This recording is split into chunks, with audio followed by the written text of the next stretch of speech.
أعوذ بالله من الشيطان الرجيم بسم الله الرحمن الرحيم وقال الذين لا يرجون لقاءنا لولا أنزل علينا الملائكة أو نرى ربنا لقد استكبروا في أنفسهم وعتوا عتوا كبيرا صدق اللہ العظیم۔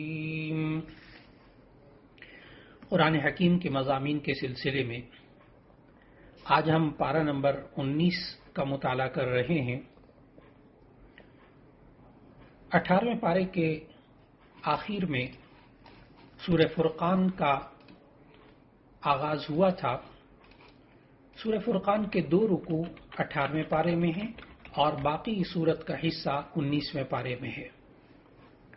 سورہ فرقان جس کا آغاز گزشتہ 18ویں پارے میں ہوا تھا اور اس کے 2 رکوع 18ویں پارے میں گزرے تھے، اس سورہ فرقان کے اندر جو اللہ تعالیٰ نے احکامات دیے ان کو سمجھنے کے لیے ایک تو یہ ضروری ہے کہ وہ اس کا ترتیب توقیفی نمبر 25 اور اس کا نزولی نمبر 42 ہے۔ سورہ فرقان یہ مکی صورت ہے اور مکی صورت میں عام طور پر توحید، رسالت، آخرت کا ذکر ہوتا ہے۔ سورہ فرقان میں کل 77 آیات ہیں اور 6 رکوع ہیں۔ اس سورت کی ابتدا قرآن حکیم کے ذکر سے ہوئی اور اس سورت کا نام سورۃ الفرقان بھی اس لیے رکھا گیا کہ آیت نمبر 1 میں اللہ تعالیٰ نے اس کتاب کو فرقان کہا، تبارک الذی نزل الفرقان علی عبدہ، فرقان حق اور باطل میں فرق کرنے والی کتاب۔ چونکہ نبی صلی اللہ علیہ وسلم کے بارے میں اور قرآن حکیم کے بارے میں مشرکین مختلف قسم کے اعتراضات کرتے تھے، اللہ تعالیٰ نے ان آیات میں ان کا جواب دیا۔ ابتدائی سورہ فرقان کی ابتدائی آیات میں اللہ تعالیٰ نے مشرکین کے جو اعتراضات قرآن حکیم کے بارے میں تھے انہیں ذکر کیا۔ ایک گروہ یہ قرآن حکیم کو گزشتہ قوموں کے قصے اور کہانیاں قرار دیتا تھا۔ دوسرا گروہ قرآن حکیم کو نبی صلی اللہ علیہ وسلم کی تخلیق کہتا تھا کہ جس میں اہل کتاب نے نبی صلی اللہ علیہ وسلم کے ساتھ تعاون کیا، لہذا آپ یہ کتاب بنا کر لے آئے۔ تیسرے گروہ کے خیال میں یہ واضح جادو تھا۔ ان خیالات کا ذکر اللہ تعالیٰ نے قرآن مجید کی ان آیات میں فرمایا۔ پھر اسی طرح قرآن حکیم کے بعد خود صاحب قرآن یعنی نبی کریم صلی اللہ علیہ وسلم کے بارے میں بھی یہ مختلف باتیں کرتے تھے۔ بنیادی طور پر 2 باتوں کا ذکر اللہ تعالیٰ نے فرمایا۔ ایک تو یہ کہ ان کا خیال تھا کہ رسول بشر یعنی انسان نہیں ہوتا بلکہ فرشتہ ہوتا ہے، اور دوسری بات یہ کہتے تھے کہ اگر بالفرض انسانوں میں کسی کو نبوت و رسالت ملے بھی تو دنیاوی اعتبار سے خوشحال لوگوں کو اور مالدار لوگوں کو اور سرداروں کو نبوت ملنی چاہیے، کسی غریب اور یتیم کو ہرگز نبوت نہیں ملنی چاہیے۔ اللہ تعالیٰ نے سورہ فرقان کے اندر ان خیالات کی تردید فرمائی۔ چنانچہ 19ویں پارے کا آغاز بھی مشرکین کے انہی اعتراضات سے ہوتا ہے۔ سورہ فرقان کی آیت نمبر 21 میں اور بالکل 19ویں پارے کے ابتدائی آیات میں عجیب و غریب قسم کے انہوں نے اعتراضات شروع کر دیے۔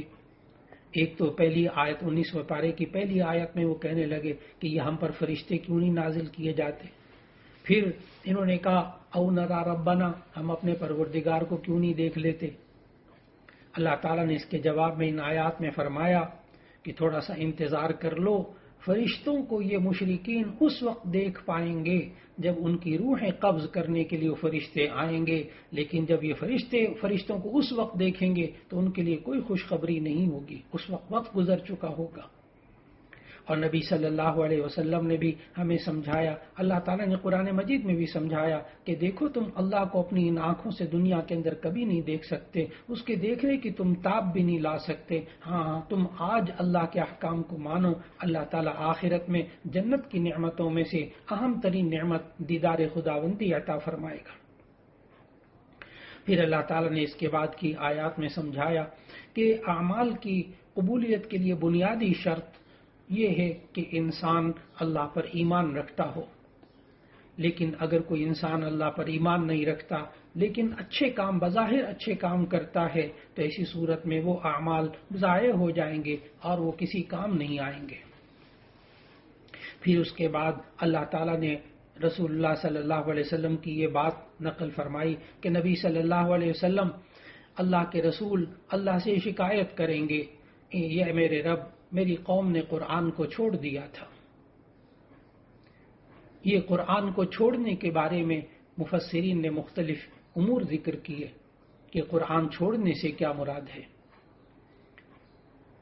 بعض مفسرین لکھتے ہیں کہ اس کا مطلب یہ ہے کہ نہ قرآن کو سنے نہ اس پر ایمان لائے. دوسری صورت یہ بتائی کہ قرآن چھوڑنے کا یہ مفہوم بھی ہے کہ انسان قرآن کو پڑھتا بھی ہے ایمان بھی رکھتا ہے کہ یہ اللہ کی کتاب ہے لیکن اس کے مطابق عمل نہیں کرتا.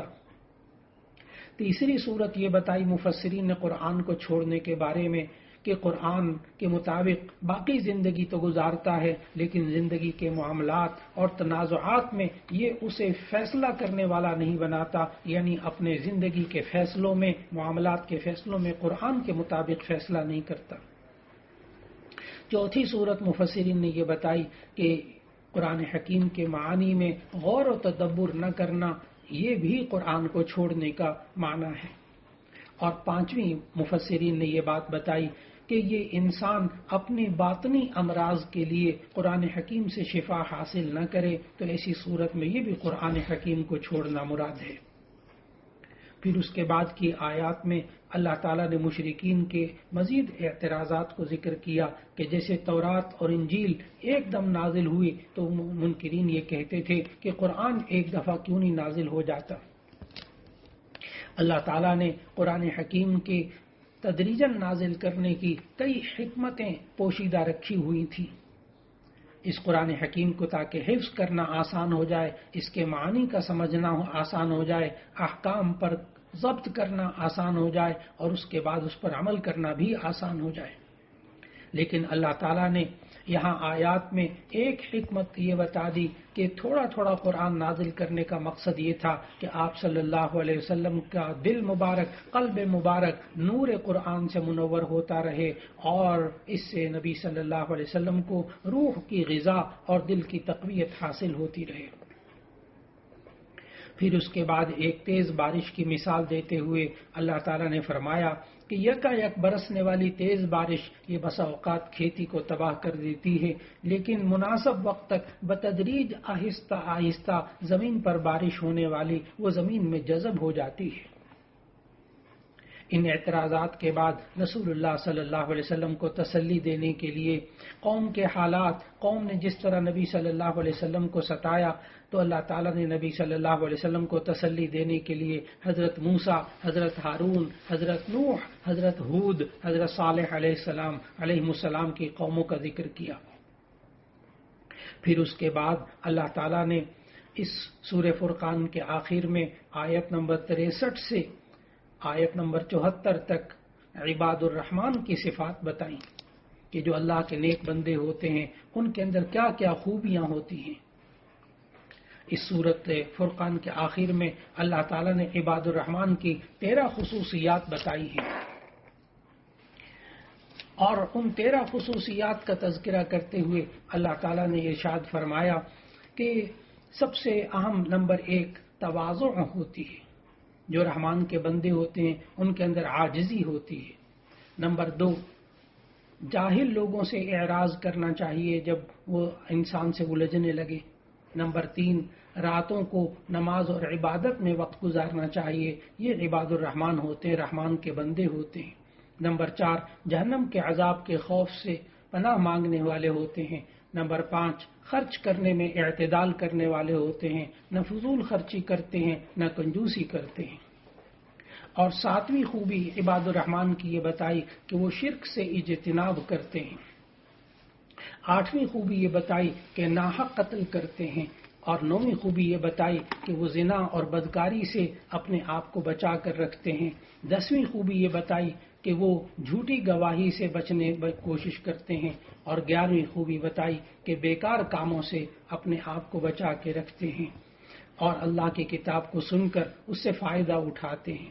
اور 13ویں خوبی یہ بتائی کہ اللہ تعالیٰ سے نیک بچوں کی دعا کرتے ہیں، ربنا ہب لنا من ازواجنا وذریاتنا قرۃ اعین، اے اللہ ہمیں اپنے گھر والوں سے، اپنی اولاد سے آنکھوں کی ٹھنڈک عطا فرما۔ اور پھر اس کے ساتھ ساتھ اللہ تعالیٰ نے اس عباد الرحمن کی خصوصیات بیان کرنے کے ساتھ ساتھ یہ بھی سمجھایا کہ تمہیں اپنے رب سے دعائیں مانگنی چاہیے۔ اگر دعائیں نہیں مانگو گے تو ایسی صورت میں یہ انسان کس طرح زندگی میں یہ گزار سکتا ہے کہ اللہ تعالیٰ کو اس کی کوئی پرواہ نہیں کہ یہ انسان کیا کرتا ہے، کیونکہ یہ انسان محتاج ہے اللہ سے مانگنے کا۔ اس کے بعد سورہ فرقان کے اختتام کے بعد سورہ شعراء کا آغاز ہو رہا ہے۔ سورہ شعراء یہ 19ویں پارے میں ترتیب توقیفی کے اعتبار سے، یعنی قرآن مجید کی ترتیب کے اعتبار سے سورت نمبر 26 ہے، اور ترتیب نزولی کے اعتبار سے یہ سورت نمبر 47 ہے۔ سورہ شعراء یہ مکی سورت ہے، اس میں کل 227 آیات ہیں اور 11 رکوع ہیں۔ اس سورت کو شعراء اس لیے کہا گیا کہ شعراء شاعر کی جمع ہے، اور اس سورہ شعراء کی آیت 224 میں اللہ تعالیٰ نے شعراء کی حقیقت بتائی کہ وَالشُّعَرَاءُ يَتَّبِعُهُمُ الْغَاوُونَ، کہ یہ شاعر لوگ جو ہوتے ہیں یہ گمراہ لوگ ان کی پیروی کرتے ہیں۔ جب یہ آیت نازل ہوئی تو نبی کریم صلی اللہ علیہ وسلم کے جو قریبی شاعر تھے بہت بڑے بڑے، وہ تینوں گھبرا کر آئے، حضرت حسان ابن ثابت رضی اللہ تعالی عنہ، حضرت عبداللہ ابن رواحہ رضی اللہ تعالی عنہ، حضرت کعب ابن مالک رضی اللہ تعالی عنہ کہ یا رسول اللہ صلی اللہ علیہ وسلم ہم بھی تو شاعر ہیں۔ اس پر نبی صلی اللہ علیہ وسلم نے بہت واضح طور پر ان کو سمجھایا کہ یہاں ان شعراء کی برائی بیان کی گئی ہے جن کے اشعار بے حیائی اور شرک پر مبنی ہوتے ہیں، غلط باتوں پر مبنی ہوتے ہیں، لیکن تم لوگ تو پاکیزہ شاعر ہو، یہ آیت تمہارے بارے میں نہیں ہے۔ چنانچہ سورۃ الشعراء کے اندر اللہ تعالیٰ نے قرآن حکیم کے بارے میں بھی سمجھایا کہ اللہ تعالیٰ نے انسان کو یہ احساس ذمہ داری کہ نبی صلی اللہ علیہ وسلم پر اللہ تعالیٰ نے جو قرآن حکیم نازل کیا، نبی صلی اللہ علیہ وسلم جو ہدایات دیتے ہیں، پھر نبی صلی اللہ علیہ وسلم کی بات کو لوگ نہیں مانتے تھے تو نبی صلی اللہ علیہ وسلم کو تکلیف ہوتی تھی۔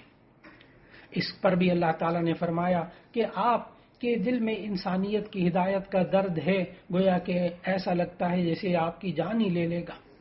دوسرا مخالفین کا رویہ یہ تھا کہ جب جس کے سامنے نصیحت اور ہدایت کی بات آتی وہ اس سے منہ پھیرنا ضروری سمجھتے۔ اس کے بعد اللہ تعالیٰ نے اس سورۃ الشعراء کے اندر مختلف انبیاء کے قصے بیان کیے۔ حضرت موسیٰ علیہ السلام کا قصہ بیان کیا۔ سورہ شعراء کی آیت نمبر 10 سے لے کر آیت نمبر 68 تک اللہ تعالیٰ نے موسیٰ علیہ السلام کا قصہ ذکر کیا بڑی تفصیل کے ساتھ، کہ اللہ تعالیٰ نے موسیٰ علیہ السلام کو نبوت عطا فرما کر فرعون کے پاس جانے کا حکم دیا۔ اس موقع پر فرعون اور حضرت موسیٰ علیہ السلام کی جو گفتگو ہوئی، اللہ تعالیٰ نے اس کا ذکر کیا کہ فرعون نے سب سے پہلے اپنے احسانات ذکر کیے موسیٰ علیہ السلام پر کہ میں نے تمہاری تربیت کی تھی۔ حضرت موسیٰ علیہ السلام نے جواب دیا تمہیں احسان جتلانے کا حق نہیں پہنچتا جبکہ تم نے میری قوم کو غلام بنا رکھا تھا اور میری قوم پر اتنے ظلم کیے تھے۔ پھر فرعون نے موسیٰ علیہ السلام کو اس قتل کا واقعہ یاد دلایا جو اتفاقاً موسیٰ علیہ السلام کے ہاتھوں ہو گیا تھا۔ تب موسیٰ علیہ السلام نے کہا کہ میں نے وہ جان بوجھ کر نہیں کیا تھا بلکہ وہ مجھ سے غلطی اور خطا مجھ سے ہو گئی تھی۔ پھر فرعون نے تکبر اور استہزاء مذاق اڑاتے ہوئے سوال کیا کہ یہ رب العالمین کیا چیز ہوتی ہے؟ حضرت موسیٰ علیہ السلام نے ان آیات میں جواب دیا کہ رب العالمین وہ ہے جس نے آسمان و زمین کو پیدا کیا ہے، اسی کا حکم یہاں چلتا ہے، اسی نے پیدا کیا ہے اور تمہارے آبا و اجداد کو بھی اسی نے پیدا کیا تھا۔ وہی اللہ ہے جو مشرق سے سورج کو طلوع کرتا ہے اور مغرب میں سورج کو غروب کرتا ہے۔ یہی باتیں فرعون سے چل رہی تھیں کہ فرعون نے موسیٰ علیہ السلام سے معجزات طلب کرنے کی کوشش کی تو اللہ کے حکم سے موسیٰ علیہ السلام نے 2 معجزے دکھائے. ایک تو ید بیضا کا معجزہ کہ ہاتھ کو کپڑے سے باہر نکالا تو وہ سورج کی طرح چمکنے لگا اور اس کی چمک سے فرعون اور اس کے درباریوں کی جو آنکھیں تھیں وہ بھی اس کی روشنی سے متاثر ہونے لگی. دوسرا معجزہ یہ دکھایا کہ حضرت موسیٰ علیہ السلام نے وہ لاٹھی زمین پر ڈال دی جو کہ اژدہا بن گئی، بڑا سانپ بن گئی. اس معجزے کو اس نے جادو پر معمول کیا. موسیٰ علیہ السلام کو نیچا دکھانے کے لیے مصر سے فرعون نے مصر کے بڑے بڑے جادوگروں کو جمع کیا اور مصریوں کے سالانہ جشن اور عید کے دن ایک بڑے میدان میں لوگوں کو جمع کر کے مقابلے کا آغاز ہوا. اللہ تعالیٰ نے ان آیات میں بتایا کہ ساحروں کی ڈالی ہوئی وہ رسیاں اور لاٹھیاں وہ دوڑتے ہوئے سانپ محسوس ہونے لگے. حضرت موسیٰ علیہ السلام نے بھی اللہ کے حکم سے اپنی لاٹھی زمین پر ڈال دی، وہ بھی سانپ بن گئی اور سارے سانپوں کو کھا گئی. جادوگر سمجھ گئے حقیقت کو کہ یہ جادوگر نہیں ہے، اس لیے کہ کسی میدان کا ماہر اگر کوئی ہو اور اس کے سامنے کوئی بندہ وہ کام کرے وہ سمجھ جاتے ہیں کہ یہ ہمارے میدان کا بندہ ہے یا نہیں ہے. جادوگر بھی سمجھ گئے کہ یہ ہمارے میدان کا بندہ موسیٰ نہیں ہے. فوراً رب العالمین کے سامنے سجدے میں گر کر انہوں نے ایمان قبول کر لیا. ان آیات میں اللہ تعالیٰ نے بتایا فرعون نے بڑی دھمکیاں دی، میں تمہیں ان کھجور کے شاخوں کے اندر، کھجور کے تنوں کے اندر لٹکا کر تمہیں پھانسی دے دوں گا، تمہیں پھر پتہ چلے گا کون زیادہ عذاب دینے والا ہے. لیکن اللہ تعالیٰ نے بتایا کہ کس طرح حضرت موسیٰ علیہ السلام پھر اللہ تعالیٰ کے حکم سے بنی اسرائیل کو رات کی تاریکی میں مصر سے لے کر نکل گئے. صبح ہوئی تو فرعون کا لاکھوں کا لشکر ان کے پیچھے آ گیا. بالآخر دریا کے کنارے پہنچا تو وہاں بنی اسرائیل تک پہنچا. لیکن اللہ تعالیٰ نے موسیٰ علیہ السلام کے لیے اور بنی اسرائیل کے لیے اس دریا کے اندر راستے بنا دیے جس سے گزر کر بنی اسرائیل نے نجات پائی اور فرعون اپنے پورے لشکر سمیت غرق ہو گیا. پھر اس کے بعد آیت نمبر 69 سے آیت نمبر 104 تک حضرت ابراہیم علیہ السلام کا قصہ اللہ تعالیٰ نے یہاں ذکر کیا کہ حضرت ابراہیم علیہ السلام کے والد آزر اور ان کی قوم بتوں کی عبادت کرتی تھی. حضرت ابراہیم علیہ السلام نے ان کو بڑی حکمت کے ساتھ سمجھایا. آیت نمبر 78 سے آیت نمبر 82 تک حضرت ابراہیم علیہ السلام نے 5 دلائل دیے اللہ تعالیٰ کی ذات پر اور فرمایا وہی میرا خالق ہے، وہی مجھے ہدایت دینے والا ہے. نمبر 2 وہی رازق ہے. نمبر 3 وہی بیماریوں سے شفا دیتا ہے. نمبر 4 وہی موت دے گا، وہی زندہ کرے گا. نمبر 5 وہ دنیا اور آخرت میں گناہوں کو معاف کرنے والا ہے. پھر آیت نمبر 83 سے آیت نمبر 87 تک حضرت ابراہیم علیہ السلام نے 5 دعائیں بھی مانگی. ایک دعا، پہلی دعا یہ مانگی اے اللہ مجھے فہم و علم عطا فرما. دوسری دعا یہ مانگی لوگوں میں میرا اچھا ذکر جاری فرما. تیسری دعا یہ مانگی کہ مجھے جنت میں جگہ عنایت فرما. اور چوتھی یہ دعا مانگی کہ میرے والد کو معاف کر دے. یہ دعا مفسرین نے لکھا یہ دعا اس وقت کی تھی جب والد کا کفر پر اصرار آپ کے سامنے واضح نہیں ہوا تھا، اس وقت والد کی مغفرت کی دعا کی تھی. اور 5ویں دعا یہ کی کہ اے اللہ مجھے آخرت میں رسوا نہ فرمانا. یہ حضرت ابراہیم علیہ السلام نے 5 دعائیں اللہ تعالیٰ کے سامنے کی. پھر اس کے بعد آیت نمبر 105 سے آیت نمبر 122 تک حضرت نوح علیہ السلام کا قصہ ذکر ہوا. یہ تیسرا قصہ ہے جو سورہ شعراء میں آ رہا ہے. حضرت نوح علیہ السلام نے اپنی قوم کو 950 سال ایمان کی دعوت دی، لیکن انہوں نے حضرت نوح علیہ السلام کی دعوت کو ٹھکرا دیا. چنانچہ اللہ نے اس پوری قوم کو غرق کر دیا اور ایمان والوں کو بچا لیا. پھر آیت نمبر 123 سے آیت نمبر 140 تک سورہ شعراء کے اندر حضرت ہود علیہ السلام کا قصہ اللہ نے ذکر کیا. یہ چوتھا قصہ ہے سورہ شعراء کے اندر. حضرت ہود علیہ السلام یہ قوم عاد کے نبی تھے. یہ قوم جسمانی قوت، عمر کی لمبائی اور خوشحالی کے اعتبار سے دنیا کی ایک نمایاں قوم تھی اور انہوں نے بغیر ضرورت کے بڑے بڑے محلات تعمیر کیے رکھے تھے. انہوں نے اپنی شان و شوکت، بڑی بڑی بلڈنگیں اور بڑے بڑے تعمیرات اور بڑے بڑے پہاڑوں کے اندر اپنے کمالات دکھا کر، لیکن اللہ نے ان کو جب ایمان کی دعوت پہنچوائی، شرک سے باز کیا تو انہوں نے اس کو نہیں قبول کیا. اس پر اللہ کا عذاب بھی نازل ہوا. پھر اس کے بعد حضرت صالح علیہ السلام کا 5واں قصہ حضرت صالح علیہ السلام کا ذکر ہوتا ہے سورہ شعراء کی آیت نمبر 141 سے آیت نمبر 159 تک۔ صالح علیہ السلام کی قوم یعنی قوم سمود، یہ مادی وسائل اور رزق کی فراوانی اور امن و تحفظ اور کمال و دولت ان کو حاصل تھا۔ سرسبز و باغات اور بارونق زمینیں قوم سمود کے پاس موجود تھیں، لیکن انہوں نے اللہ کی نعمتوں کا شکر نہ کیا اور شرک میں مبتلا رہی۔ اللہ نے ان کو زلزلے کے ذریعے ہلاک کر دیا۔ پھر آیت نمبر 160 سے آیت نمبر 175 تک اللہ تعالیٰ نے سورہ شعراء کے اندر چھٹا قصہ حضرت لوط علیہ السلام کا ذکر کیا۔ یہ قوم شہوت پرستی میں، فسق و فجور میں، بدکاری میں اس حد تک آگے بڑھ گئی کہ وہ ایسا عمل کرتے تھے جو ان سے پہلے کسی نے نہیں کیا تھا، جس سے حیوان بھی نفرت کرتے ہیں۔ اللہ تعالیٰ نے آسمان سے ان پر پتھروں کی بارش کی اور ان کا نام و نشان مٹ گیا۔ اور پھر اس کے بعد آیت نمبر 176 سے آیت نمبر 191 تک 7واں قصہ سورہ شعراء کے اندر حضرت شعیب علیہ السلام کا آیا۔ حضرت شعیب علیہ السلام کی قوم کو اللہ نے کمال کی نعمتیں عطا فرمائی تھیں۔ ان کو گھنے جنگلات دیے تھے، باغات پھلوں والے دیے تھے، میٹھے پانی کے چشمے دیے تھے۔ ان نعمتوں کا ذکر اللہ نے ان آیات میں فرمایا، لیکن یہ قوم اللہ کی نافرمانی میں مبتلا ہو گئی۔ شعیب علیہ السلام کی قوم یہ ناپ تول میں کمی کرتی تھی، حقوق العباد میں کمی کرتی تھی، اللہ کے حکم کی نافرمانی کرتی تھی، مختلف گناہوں میں موجود تھی، لیکن سب سے بڑی ان کے اندر جو بری عادت تھی وہ تھی کہ لوگوں کے ساتھ حقوق کی ادائیگی میں ناپ تول میں کمی کرتے تھے۔ جب سمجھانے کے باوجود باز نہ آئے تو ان آیات میں اللہ تعالیٰ نے فرمایا کہ اللہ نے ان کو عذاب دینے کا فیصلہ کیا۔ کئی دن تک سخت گرمی رہی، پھر بادل چھا گئے، یہ لوگ ٹھنڈک کے حاصل کرنے کے لیے بادلوں کے نیچے جمع ہو گئے، تو اللہ تعالیٰ نے آیت نمبر 176 سے آیت نمبر 191 کے درمیان بتایا کہ بادلوں سے آگ برسنے لگی، زمین پر زلزلہ طاری ہو گیا اور دیکھتے دیکھتے یہ لوگ جل کر رہ گئے۔ پھر اسی کے ساتھ سورہ شعراء کا اختتام ہو رہا ہے کہ اللہ تعالیٰ نے اس کے اختتام میں بھی مشرکین کے جو باطل اعتراضات تھے ان کی تردید فرمائی۔ پھر اس کے بعد 19ویں پارے میں سورۃ النمل کا آغاز ہو رہا ہے۔ سورۃ النمل یہ ترتیب توقیفی کے اعتبار سے سورت نمبر 27 ہے اور ترتیب نزولی کے اعتبار سے یہ سورت نمبر 48 ہے۔ یہ سورہ نمل مکی سورت ہے، اس میں کل 93 آیات ہیں اور 7 رکوع ہیں۔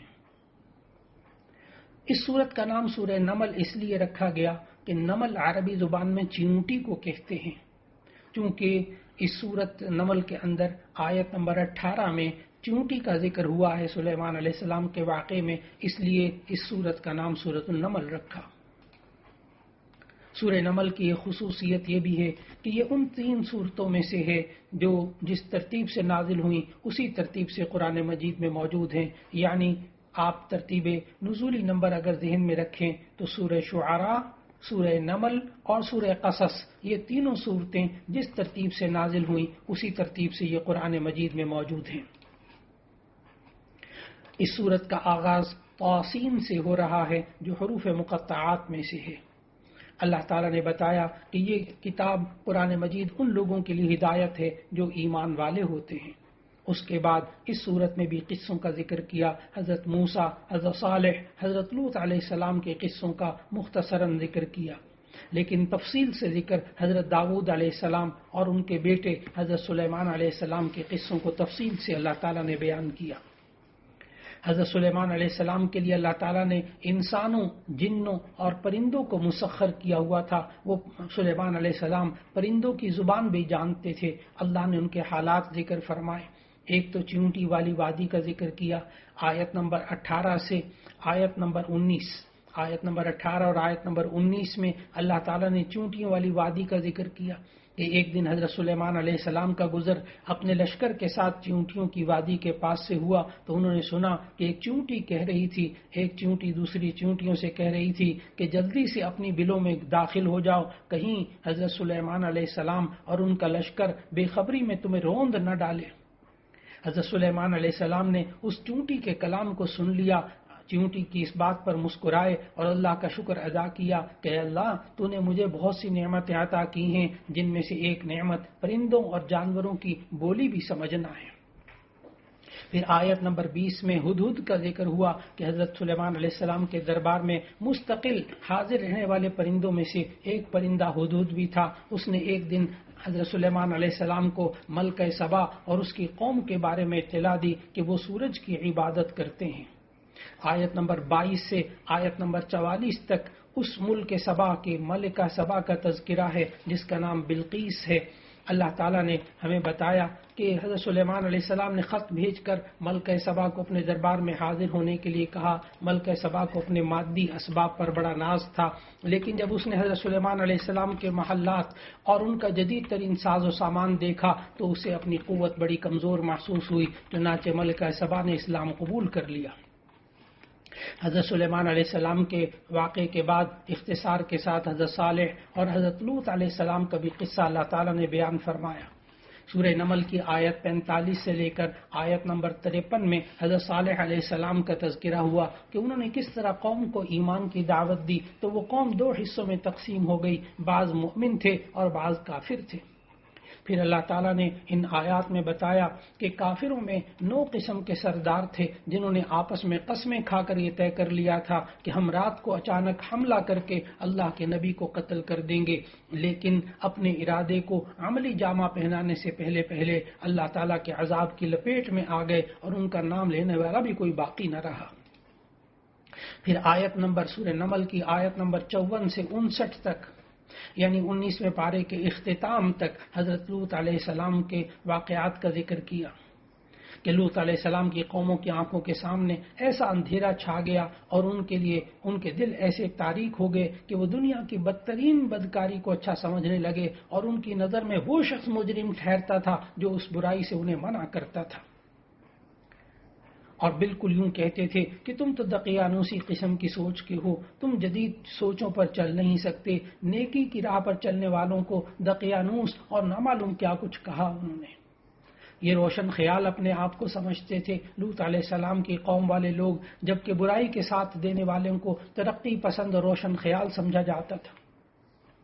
جب اللہ تعالیٰ نے ان کی بدکاری کے معاملے کو انتہا تک دیکھا تو جب معاملہ یہاں تک پہنچ گیا تو اللہ تعالیٰ نے آیت نمبر 54 سے آیت نمبر 59 تک یعنی سورہ اس 19ویں پارے کے اختتام کی آیات میں اللہ تعالیٰ نے بتایا کہ اللہ نے پھر ان کی بستیوں کو اٹھا کر زمین پر رکھ دیا اور اوپر سے پتھروں کی بارش شروع ہو گئی، وہ عبرت دنیا بھر کے لیے عبرت کا سامان بن گئے۔